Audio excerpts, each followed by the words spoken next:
There's so much more to anger than we realize. And I don't want you to be like me and being unaware to how anger is secretly damaging your relationships and your life. For me, anger became a catch-all for all of my emotions. As a man, I'm told I'm not supposed to be sad or vulnerable, and so really anger just took up all the space. Now see, that doesn't justify anger, but ignoring that cause and effect reality isn't going to help any of us either. Thankfully, there are much better ways to deal with anger, and I'm going to go over those strategies today that changed my life. We're going to see the strong correlation between anger, sadness, shame, and fear. We'll cover some strategies on how to understand why we're angry so we're not controlled by it. And lastly, I'll give you some practical tips on how to slow down and choose more productive responses. Anger can be broken into two main categories. The number one, probably obvious, anger is a response to physical danger. So think about the animal kingdom, classic example, a cat hissing, dog barking. Even we as human beings, we get louder and bigger to try to scare off a threat. The second main category is a sense of emotional danger. So when we feel like we're in emotional danger, similar to physical, we feel scared. We feel like something bad is going to happen. We feel small, vulnerable. This is why I mentioned shame, sadness, and fear. No one likes to feel these things. They feel very small and helpless. Whether we like to admit it or not, most of us rely on anger when we feel emotionally threatened, because when we feel small, when we feel hurt, and we're going to use some really practical examples in a minute, when we feel that way, it feels so uncomfortable that anger ends up feeling a lot better than feeling so small and insecure. We rely on a fake sense of power. Anger doesn't actually give you more power, but it takes you from the state of feeling small and vulnerable to at least you think that you're in control and bigger because of anger. Let's turn over to the feelings table to really understand why we're angry. Like, what is the purpose of anger in the first place? So as we look over here in this feeling table, I want us to be very aware of these three main categories. So the fear, anger, and then the bad shame categories. Let's start off with fear. So like I'm saying earlier, emotional threat, right? So if we're feeling helpless, scared, insecure, weak, rejected, threatened, all of these things, no one likes to feel these things. They feel terrible. We are afraid that if we are exposed and vulnerable, someone might hurt us, take advantage of us, use it and shame us. Like when we're our most exposed, we need the most sense of care and kindness. But instead of having that productive conversation and relationship with people, we often retreat or we turn to anger and we push people away because we're scared. So taking a look at the anger category, you can see how many are still related to that sense of being hurt. There's a smaller emotion underneath it. I'm angry because I feel betrayed. I feel disrespected, ridiculed. I feel dismissed. Like, take a minute to read over these, pause, whatever you need to do, because then we're going to jump over to bad and shame. Again, you're going to see this category, regardless of whether we're talking about fear, shame, or anger, there's something underneath that is screaming that we need attention.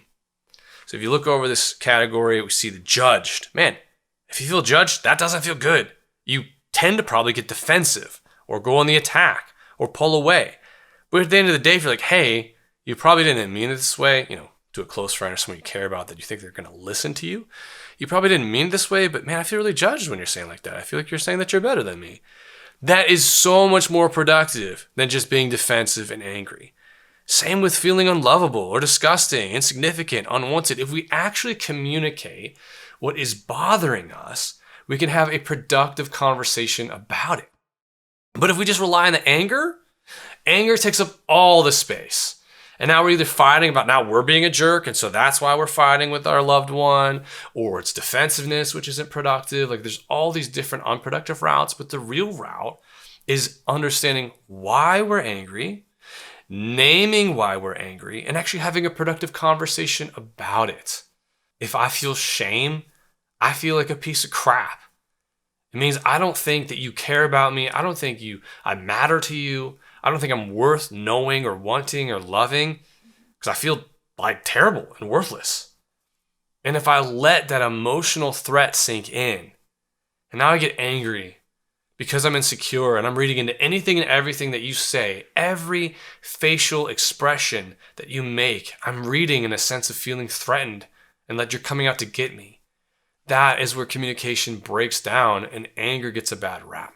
Instead of letting anger take up all the space, let it be like a litmus test. Wait, I'm feeling anger. This is the perfect opportunity to pause and figure out what is going on underneath my anger. Am I actually sad about something? Am I scared about something? I'm afraid I'm losing you. I'm afraid our relationship is struggling and I want to make it work, but do you want to make it work? I feel shame. I screwed up. I feel like an idiot. I got fired, whatever it is. If we're actually talking about it, then the anger is having its productive outcome. Anger should let you know, hey, something's off in the relationship. It should cue you in to do self-exploration and heighten your self-awareness and be curious about what's going on. Now, along with that, man, I work with so many clients that they judge and hate their emotions. And they're just, well, that's stupid. I shouldn't feel that way. And it's ridiculous that I feel shame. And they just bulldoze their experience. So I encourage you, instead of judging your emotions, instead of just invalidating why you feel what you feel, when you notice the anger, go underneath that, but then create a kind, hospitable environment for your emotions to actually come out. Let's use a real life example. So I'm fighting in my relationship. If that's all this goes to is just anger, we're going to have a pointless fight. If, however, I reflect and I'm wondering, why am I angry? And I take a minute, and practical tip here, asking for a minute. Hey, honey, like I'm noticing I'm feeling angry. I want to figure out what's going on inside of me. I don't want to just be angry at you. I want to figure out why I'm angry. Can we just pause this conversation? I just need like 5-10 minutes to figure out what I'm even trying to say. When I take that time myself, I might discover, man, I feel like we've been ships passing in the night lately. We're disconnected. This probably is nothing even you're doing, but for whatever reason, I'm feeling like I don't matter to you. And I just want to explore that more. Maybe that means I want to go on a date or just have more laughter together. I feel like everything we've been doing lately is around business and tasks, maybe taking care of the kiddos, and I just want to relate to you. I miss you. See, that is relationship gold. I'm not trying to take shots at anybody. I know there are plenty of people out there that would say anger is something you're just supposed to avoid. You're supposed to just get rid of it. You're supposed to do like extreme mindfulness and just find your inner peace. And I respectfully, very strongly disagree with that. And here's why. Even if I could magically erase anger, which is impossible, I'm missing the very message that anger is trying to communicate to me. If anger is trying to say, hey, my relationship feels off, man, I feel disrespected by my boss, and either maybe they're the type of person I can have a conversation with, maybe they're not. If I don't understand what's going on underneath me, I'm completely ignoring that something's out of balance in my life. Yeah, sure. Anger in itself is generally almost always unproductive, but understanding why it's there is critical. So the idea of just throwing it away or numbing out to it or avoiding it, you're missing an opportunity for self-growth and probably some relational connection because of it. Let's cover some strategies on how to cool down so that we can create that space to even understand what's going on underneath our anger. Do you want to know the best part about winter? I mean, except for all the people out there who actually love winter on their own. That's awesome. Wish I was that way. I hate winter, but a good reason for it is cooling down. Did you know that many people, if they're feeling angry and they step outside in the fall or in the winter and get a temperature change, it can reset your central nervous system. So you're feeling really angry and agitated and you step outside, you do some deep breathing, and for a lot of people, that can be very effective. Even if it's not winter outside, you can still at least take yourself to a calm, quiet area and do some deep breathing. Remember the good that you've experienced in the other person, like who they are and their character, as well as moments of kindness that they've offered you. Remind yourself, like, hey, even though I'm frustrated right now, like, I'm going to try to put this in perspective. Maybe they said something, maybe they did something, maybe I feel insecure right now, but try to put your brain on the train tracks of, okay, in general, they're for me, to create space, again, like cool down and de-escalate. Go for a walk. Go for a run. Sometimes I've lifted weights. Like if you notice in your body, maybe you're frustrated enough, you even sense kind of like the cortisol, the stress hormone in your body, doing some intentional weightlifting to like get rid of the physical energy can be really beneficial. Again, I'm encouraging you to like not only do this task, but like do the physical task, but also coach yourself into the right kind of thinking. I'm doing my weight exercise to get the energy out, but I'm also going to remind myself, okay, we're going to try to talk about this. I'm going to try to figure out what I'm actually angry about if it's not obvious. We're probably going to be okay. In general, we ultimately work things out. Like reassure yourself. And within that list, like probably the biggest and most unused one for guys in general is just saying, hey, I just need a minute to like figure out what's going on. Like, I just need to cool down. Like asking for help, asking for space. It is a way to love yourself. It is a way to love the other person. Because once you get frustrated, you're no longer using the smart part of your brain. And so it's the like everybody, it's not just you.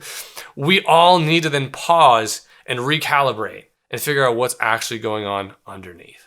Let's recap. Anger is a secondary emotional response. That means that you were feeling or experiencing something before anger set in. And you owe it to yourself and to the other person to figure out what was going on and what do we need to talk about that's an actually productive conversation. Anger in and of itself isn't a bad emotion. It actually can be very helpful. Anger is there to tell us something is off. We just have to do our detective work and be curious to figure out what that thing actually is. Don't avoid your anger. Don't shut it off. Be curious about what it's there and what needs to be fixed or worked on. Notice anger in your body so you can be aware and take a minute to breathe and recollect yourself before anger gets too loud and it's really unproductive. When you do notice anger in your body, be direct and specific and just ask for what you need. Hey, I need a few minutes to figure this out. Can we just pause this conversation? I want to come back. I don't want to rely on my anger. I want to do this well. I need to pause right now. I'd love to hear from you. What are some of your techniques that help you calm down? What helps you dig underneath and figure out why you're angry and find out what's under the hood? I'd love to hear what you've learned today, or if you're curious about learning other things, please leave a comment, like, and subscribe. Thank you so much for watching. I hope you have a great rest of your day.